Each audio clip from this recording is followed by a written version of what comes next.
Kami tidak gentar, kami tidak takut, sebab kami berjalan bersama.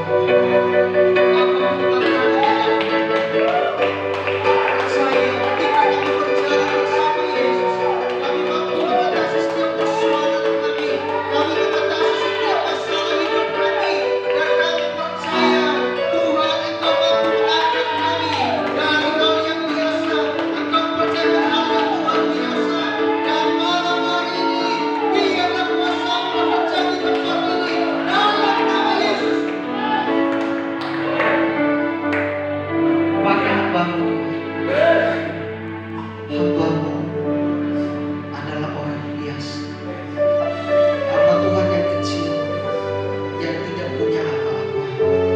Tapi ketika kami percaya Allah yang kudus, dalam nama Yesus kami percaya di tempatnya, menguasai hati pikiran mulut bibir hambamu, sembunyikan hambamu di bawah sana, jauhkan setiap hal untuk mencuri kemuliaan Bapa, dan biarlah Engkau berbicara di tempatnya. Dalam nama Yesus. Haleluya. Yang siap diberkati Tuhan sama-sama katakan amin.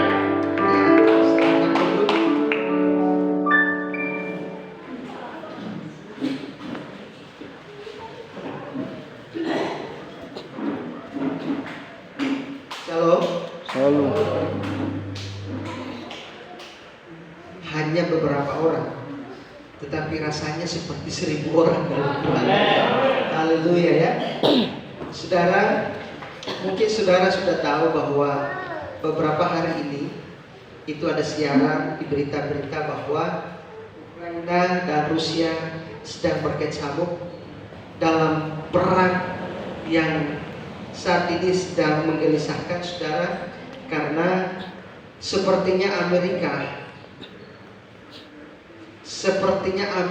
dan Jerman dan ada beberapa negara besar lainnya yang telah menyatakan bahwa apabila Rusia tidak menarik pasukannya dan tidak menghentikan serangannya ke Ukraina, maka negara-negara raksasa ini akan datang membantu Ukraina.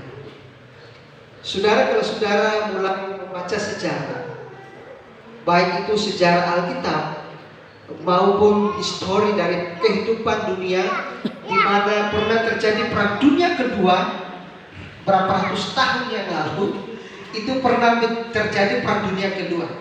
Dan ada satu statement yang dinyatakan bahwa apabila bangsa-bangsa di dunia dan Amerika, Rusia, Jerman, dan Amerika Latin dan beberapa negara besar lain, kalau mereka sudah melakukan gencatan senjata, maka saatnya pecah perang dunia ketiga. Waktu saya masih kuliah di sekolah teologi S1, saya pernah dibilang sama salah satu dosen saya masih ingat Pak Dr. Daniel Rizaldi di Jakarta. Dia adalah dosen eskatologi. Dan dia katakan, apabila perang dunia ketiga terjadi, maka itu tandanya bahwa antikris akan segera berkuasa dalam dunia, dan itu tandanya bahwa Tuhan akan segera datang. Amen. Saudara siap? Ada yang masih kurang ini. Saudara siap? Amin. Itu baru. Bapak Ibu yang diberkati Tuhan, hamba-hamba Tuhan dan jemaat Tuhan, hari-hari ini kita sedang diperhadapkan dengan situasi yang sangat sulit. Hal-hal yang sangat menggelisahkan hati kita sebagai anak Tuhan. Bahkan ada perdebatan-perdebatan yang terjadi di kalangan kekristenan tentang keadaan yang sedang terjadi hari-hari ini. Dan ketika dalam situasi yang seperti ini, saya cuma mengatakan satu hal: Tuhan sedang mencari hamba Tuhan yang setia dan taat. Amin. Tuhan sedang mencari hamba-hamba Tuhan yang setia dan taat. Tuhan tidak sedang mencari hamba-hamba Tuhan yang gerejanya isinya ribuan. Tuhan tidak hanya sedang mencari hamba-hamba Tuhan yang punya nama tenar di mana-mana. Tuhan tidak hanya mencari hamba-hamba Tuhan yang hebat, yang punya deposito yang banyak. Tetapi Tuhan sedang mencari engkau di mana engkau berada, di pojok-pojok, di desa-desa, di tempat-tempat suku terasing, bahkan di tempat-tempat pedalaman, dimanapun engkau tidak dipandang oleh siapapun. Hari-hari ini Tuhan sedang mencari engkau untuk Tuhan akan mempermalukan dunia ini. Amin.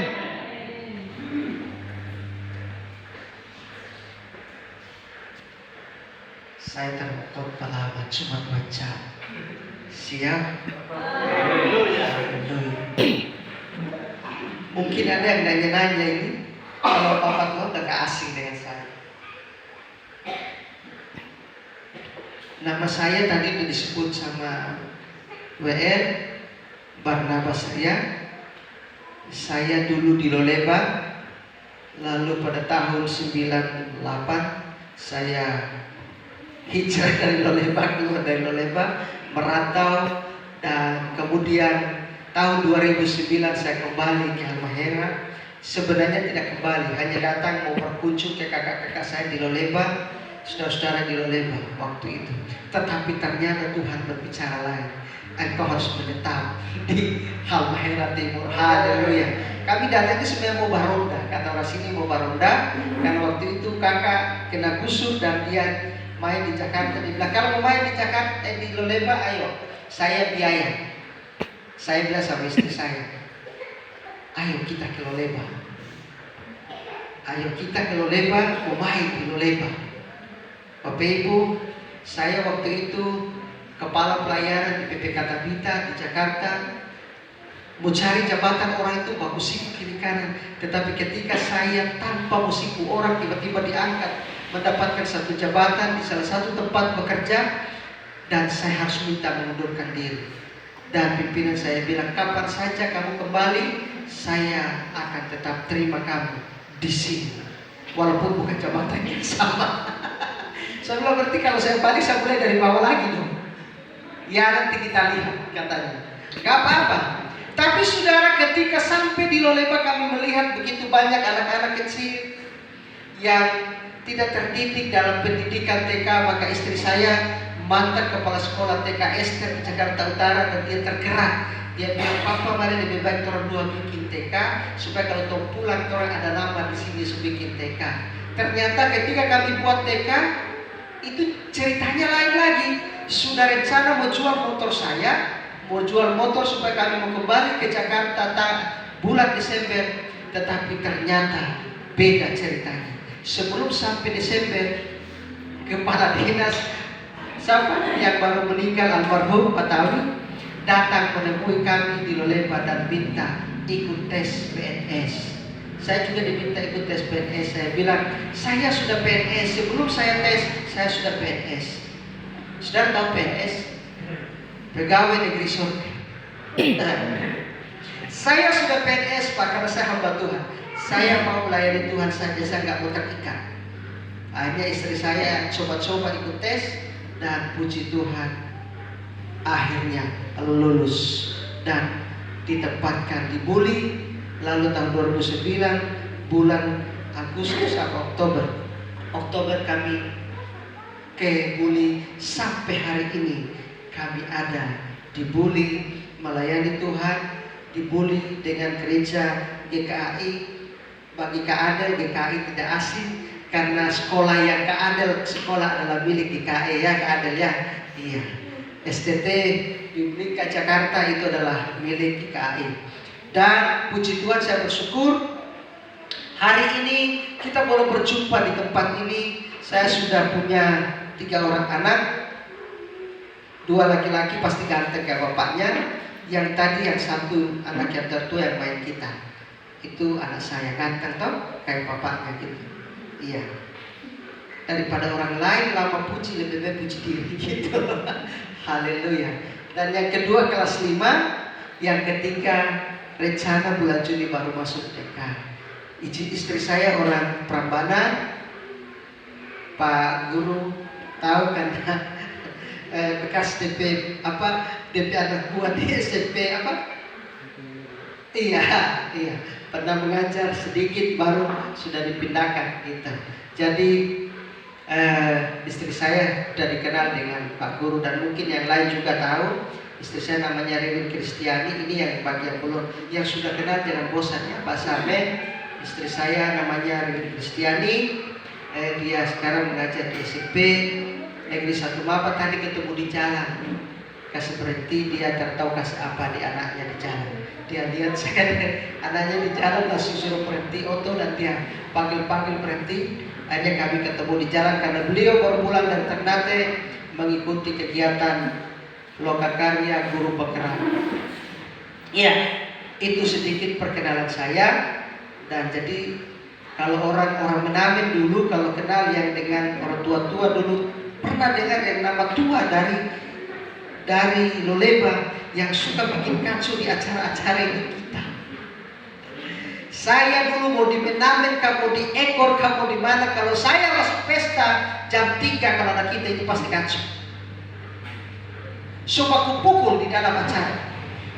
Mau di Payau kamu sampai ke bawah, pokoknya dong bilang kalau ada sampai anak-anak itu yang dari Loleba, apalagi yang namanya Tuhan Helpi dan Rudi dong 3 baku iko, tara aman dunia pesta ini pasti kacau. Itu karena kesombongan kehidupan manusia lama saya. Tapi saya bersyukur hari ini berdiri di hadapan Bapak Ibu Saudara, bukan lagi manusia lama saya, tetapi saya berdiri di hadapan Bapak Ibu, saya menjadi manusia yang baru. Amin. Bapak Ibu Saudara diberkati oleh Tuhan Yesus, seperti janji saya tidak lama berkhotbah, akan berkhotbah 2 jam, dan saya memberikan tema khotbah saya hari ini, I believe only to the Lord Jesus. Aku percaya hanya kepada Jesus.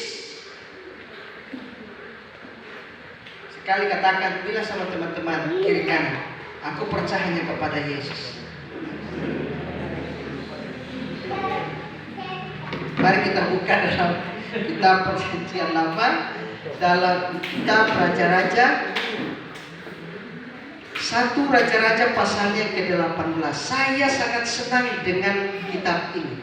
Kita akan baca dari ayat 20 sampai ayat yang ke-40. Banyak sekali. Saya mau ajak kita baca. Kita bergantian. Saya baca ayat yang ke-20, Bapak Ibu baca ayat yang ke-21. Sampai kita bilang stop, baru saudara stop. Amin. Saya nanti kalau bilang stop, baru kita berhenti untuk baca. Saya akan bahas firman Tuhan ini dari ayat 20 sampai 40, tetapi tidak dibaca semua karena kepanjangan. Mari kita baca, saya akan baca 20, Bapak Ibu Saudara baca 21 sampai selanjutnya, nanti saya bilang stop, berhenti, baru kita stop sampai di situ. Elia di Gunung Karmel.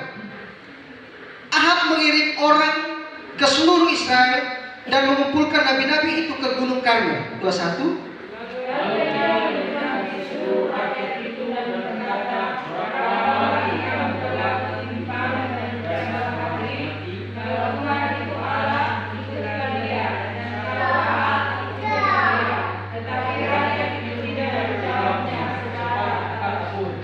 Lalu Elia berkata kepada rakyatnya itu, hanya aku seorang diri yang tinggal sebagai nabi Tuhan, padahal nabi-nabi Baal itu ada 450 orang banyaknya.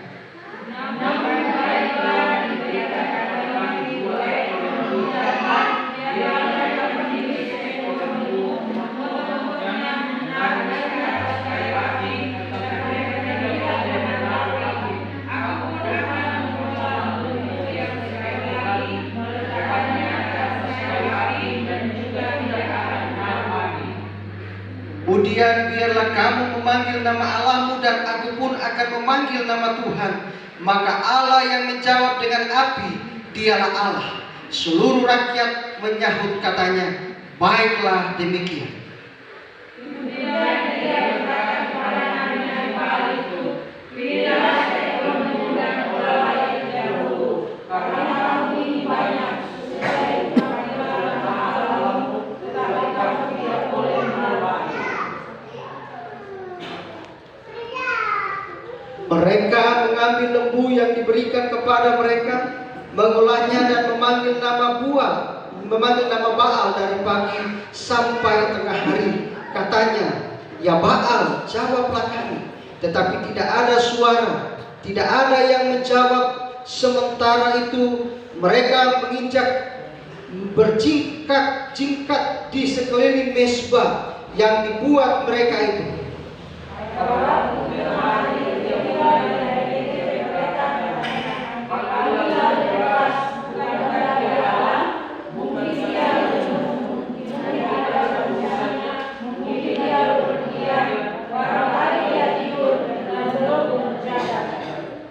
Maka mereka memanggil lebih keras serta menore-nore dirinya dengan pedang dan tombak seperti kebiasaan mereka, sehingga darah bercucuran dari tubuh mereka.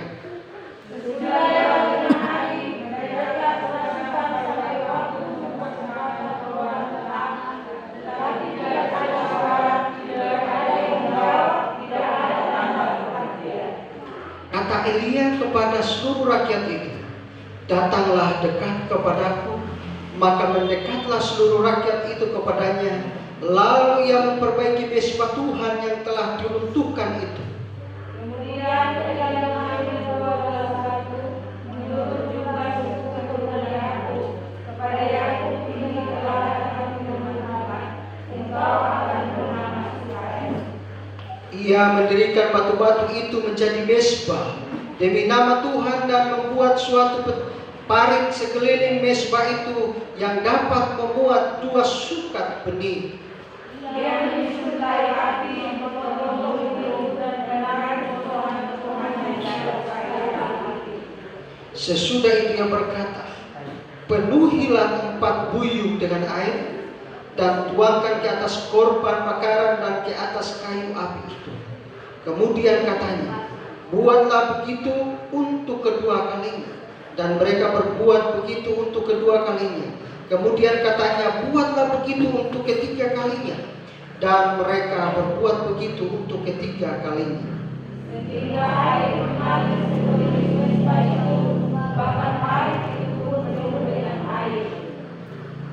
Kemudian pada waktu mempersembahkan korban petang, tampillah Nabi Elia dan berkata, "Ya Tuhan Allah Abraham, Ishak dan Israel, pada hari ini biarlah diketahui orang banyak orang bahwa Engkaulah Allah di tengah-tengah Israel, dan bahwa aku ini hamba-Mu, dan bahwa atas firman-Mu lah aku melakukan segala perkara ini."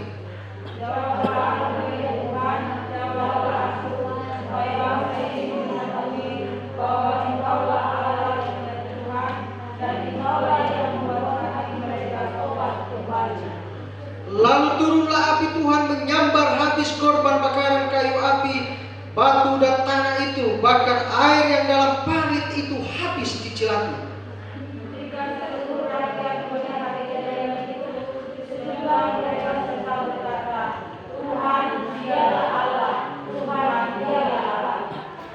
Kita baca ayat 40 sama-sama, 1, 2, 3.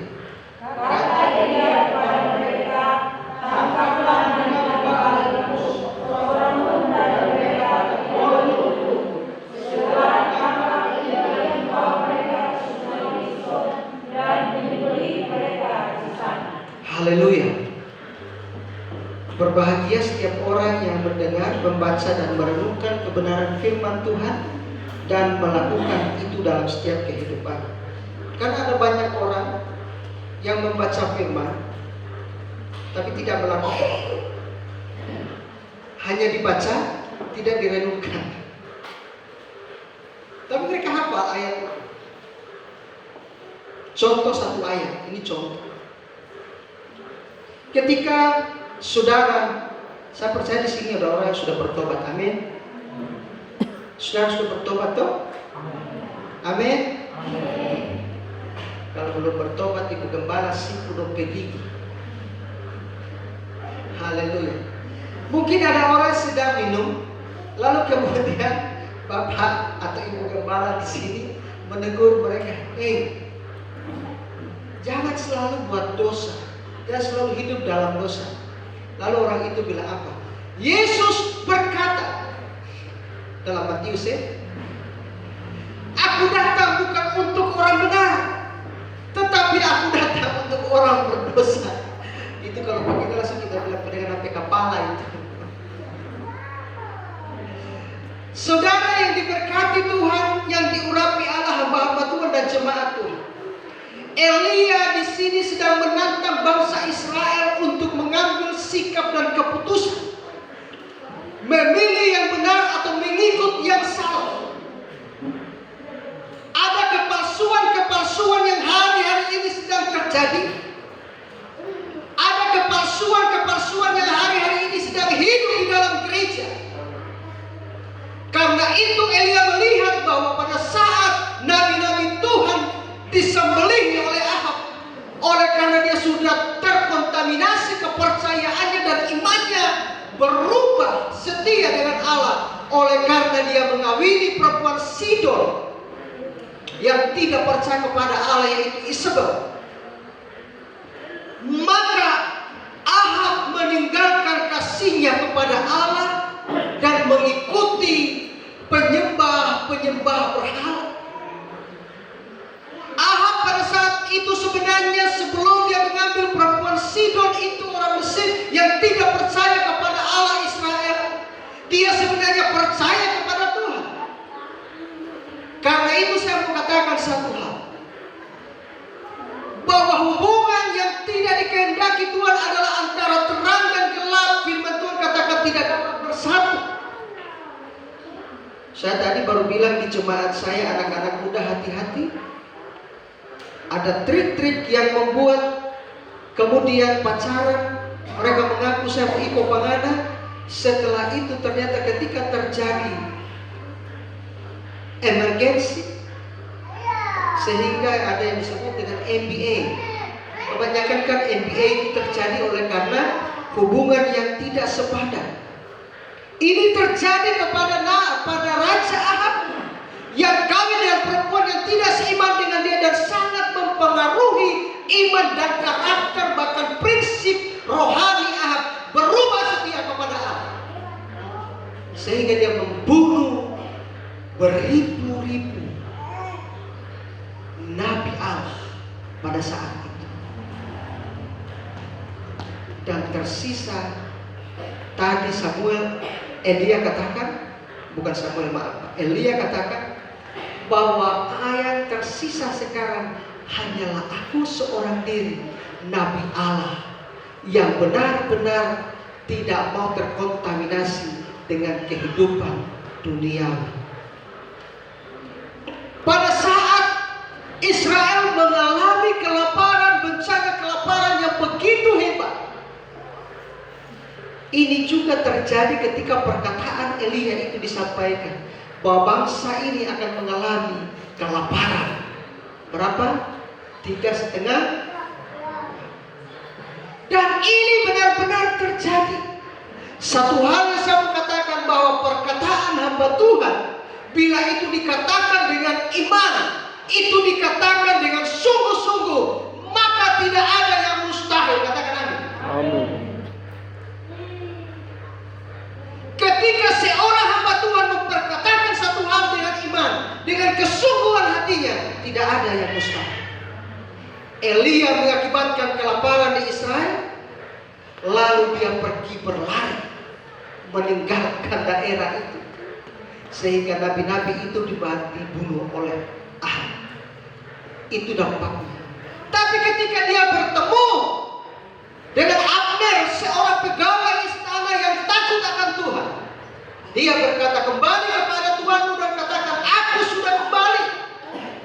Aku sudah kembali. Lalu dia berkata, oh Tuhan, apakah engkau mau membunuh aku karena aku telah menyembunyikan 1,000 atau 100 ya, 1,000 nabi yang benar dan nabi-nabi yang sudah tidak benar itu mereka sudah menyimpang, mereka sudah mengikuti Ahab. Tapi aku menyembunyikan nabi-nabi Allah agar mereka hidup, dan pada akhirnya dibunuh juga. Ketahuan. Lalu sekarang engkau berkata bahwa pergilah kepada Tuhanmu dan menyatakan bahwa engkau sudah ada. Ketika aku dalam perjalanan bisa saja roh Allah mengangkat engkau dari tempat ini, dan engkau tidak menunjukkan wajahmu kepada raja, kepada Tuanku raja, maka terjadilah pembunuhan terhadap saya. Elia punya komitmen yang kuat. Ini yang kita harus belajar dari Nabi Elia. Elia punya komitmen yang kuat, punya prinsip sikap yang positif. Dia tidak mau menyusahkan orang lain hanya karena kepentingan dirinya sendiri. Elia tidak mau menyusahkan si Abner itu yang pesuruh dari Raja Ahab. Dia tidak mau menyusahkan dia. Dia bilang, pergi saja, maka saya akan muncul di depan Allah. Lalu dia ke sana dan dia berkata, ini aku, raja yang engkau sedang cari-cari. Lalu Raja Ahab berkata kepada Elia, engkau yang telah mengakibatkan kelaparan dan bencana bagi bangsa Israel. Tetapi Elia berkata dengan tegas, bukan aku tetapi engkau. Saya mengingatkan sekali lagi, ini yang Bapak kita, karena di fellowship API, Asosiasi Pendeta Indonesia. Elia berkata, bukan aku yang mengakibatkan bencana kelaparan ini, tetapi engkau, karena engkau telah berubah setia meninggalkan Allah Israel. Sekarang banyak pendeta-pendeta yang tidak benar di hadapan Allah. Kehidupan mereka terkontaminasi dengan politik. Banyak hamba-hamba Tuhan sekarang yang tidak lagi setia kepada Allah, mulai berbelok ke kiri dan ke kanan, sehingga urapan Allah tidak lagi mereka terima secara utuh. Sehingga kadang-kadang orang mau berdoa, orang sakit pun pulang ke rumah, orang sakit mati bukan sembuh. Itu bukan kehendak kita. Kalau dia mau mati itu kehendak Allah. Lalu ketika kita berdoa orang sakit dan dia mati, orang bilang, ya pendeta kok model begitu, mau dia berdoa pun dia mati Allah. Saya kasih tahu lagi, kematian itu haknya Tuhan, bukan karena pendeta. Amin. Kadang-kadang kita tidak mendapat urapan Allah oleh karena kehidupan kita tidak lagi setia kepada Tuhan. Elia memiliki urapan yang luar biasa. Kenapa? Kesetiaan, keberanian, prinsip hidupnya, karakteristik dari seorang hamba yang mengasihi Allah, tidak pernah takut, tidak bisa dibayar oleh apapun. Dia mempertaruhkan hidupnya hanya untuk hormat kemuliaan bagi Allah. Katakan amin. Saya percaya anggota Asosiasi Pendeta Indonesia, pendeta-pendeta tergabung di Asosiasi Pendeta Indonesia di API, mereka adalah hamba-hamba Tuhan yang setia. Amin. Berikan tepuk tangan dulu. Elia menantang umat Allah untuk memilih jalannya. Hari ini dia menunjukkan pembacaan di sini. Dia mengatakan kepada bangsa Israel, pilih Allah yang benar. Jika dia menurunkan api, maka percayalah kepadanya bahwa dia adalah Allah yang hidup. Tetapi engkau lihat di sana, mereka sedang menore-nore padanya. Mereka memanggil Tuhan mereka. Elia bahkan mengeledek mereka. Elia meledek gimana? Panggil lebih kuat, mungkin saja Allahmu sedang tertidur, atau dia sedang bepergian, atau dia sedang tidak mendengar engkau. Saudara, kebanyakan kita tidak mendapat urapan dari Allah. Dan kita tidak berbeda dengan nabi-nabi Baal. Betul? Betul? Kenapa bisa terjadi? Pada masa Elia itu terjadi. Dan kalau saudara melihat, hari-hari itu juga itu sedang terjadi. Saya pernah diingatkan oleh Biro Organisasi dan Pemerintahan Asosiasi Pendeta Indonesia, Pak Pendeta, Pak Ketua, kalau dipanggil hadir dimanapun hadir. Tapi ingat Pak Ketua, visi kita adalah menyuarakan suara kenabian. Katakan sama-sama, visi API adalah jangan berbelok. Saya bilang luar biasa. Artinya apa? Kalau masih ada teman sejawat kita, masih ada teman pengurus yang mengingatkan ketua, itu artinya Tuhan sedang mengingatkan. Event politik ke tahun depan dan 2 tahun lagi, itu luar biasa. Saudara, event politik ini sedang menentukan kita, apakah kita tetap setia kepada Tuhan atau tidak. Apalagi ketua itu, ketua asosiasi. Pak, boleh ini, cepat, Tapi saya komitmen. Saya berkomitmen. Tuhan memilih saya. Bukan hanya karena rapat kita yang dinding itu baru pilih Pak Bram yang jadi ketua API. Bukan Pak Pendeta Saulat sudah Pak Pendeta ke PDI Saulat bilang sudah Pak Pendeta Bram yang ketua. Satu lagi Pak Pendeta Bram yang ketua. Enak sekali mau dipilih ketua karena tahu dari akibat apa ke depan. Haleluya. Tapi ketika kita bekerja sama